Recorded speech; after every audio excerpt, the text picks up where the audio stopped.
Finally, a reboot that manages to retain its spirit of its heyday, while still acknowledging that many years have passed and the world has changed since the early noughties. And there's no better way of showing that than having JD come back to the hospital where his journey began, and seeing his best friend Turk, who despite being apart from for many years, never stopped being his best friend. And then we have Dr. Cox, who is no longer permitted to be so aggressive when giving his critical feedback. The world of medicine has changed, and the struggles that hospitals face only seems to be getting worse, very much reflecting real life. I think what impresses me the most with this reboot is the quality of the writing, which again remains as strong as its heyday. Unlike many other sitcoms, Scrubs has always been a perfect showcase of how to do a comedy that also carries a poignant message and gets you reflecting on real life. It's funny how people handle bad news in different ways. Some people go into denial. No way. And others... What chance do you give a guy with Ben's blast percentage? Huh? Others just walk away. But when this work makes you fall apart, someone is there to patch you up.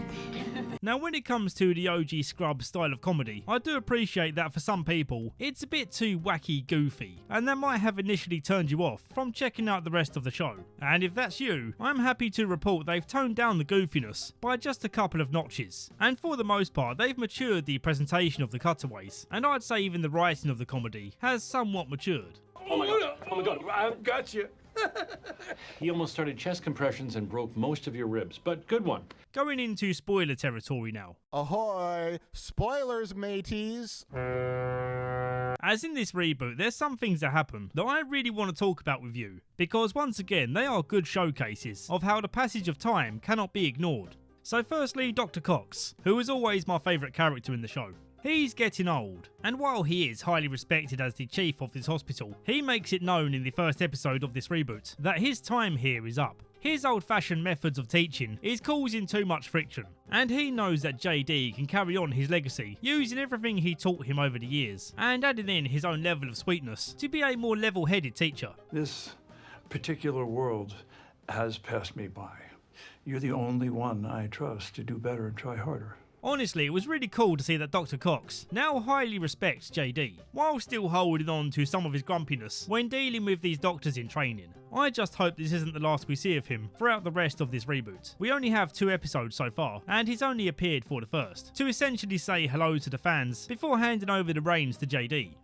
The other spoiler is that JD and Dr. Elliot are no longer together. At the end of OG Scrubs, I believe they were married and had a kid, although admittedly I didn't watch much of the last season, so I'm not 100% sure on that, as the show was kind of losing me towards the end. But fast forward to now, and they're having to face each other once more, and trying to work alongside each other as professionals. Not too much has been done with this idea yet, but again, we're only 2 episodes in, so it's going to be interesting to see how they handle this dynamic. Will they or won't they get back together? I think the fans want to see it happen. It's also good to see they're not relying solely on the OG cast to carry the story along. The new Doctors have their own drama going on, and there's potential here for some of these characters to have some pretty interesting character arcs. To be slightly cynical, based on what I've seen so far, I'm not really feeling their chemistry yet. Again, comparing to the OG cast, there was something so magical about their connection. It was a slice of TV history that really was a lightning in the bottle moment. It's very rare to have a selection of actors who all just naturally click, and the fireworks on screen go off in such a way that really captivated the audience. That's the difference between failure and success in the world of sitcoms. And of course I'm gonna give it time, but some of the fireworks here in the new cast just aren't really dazzling me right now. I mean no disrespect in saying this, it's just the reality of entertainment. But look, in summary, the return of Scrubs is a very happy return, and I'm very much looking forward to the rest of it. So let me know what you guys think. Would you like to see me recap the OG show in the year 2030? For real, I'd love to jump on this show right now, but I've got so many projects in the works, it would be silly to throw another one on the pile right now. But you never know, it could happen a few years down the line. Right now, my big project is the Stranger Things complete recap. And if you saw my last video, you'll know that I'm also recapping and ranking the whole of Always Sunny. And I just finished season 9, which I think was really good. So it's on screen right now if you want to check it out.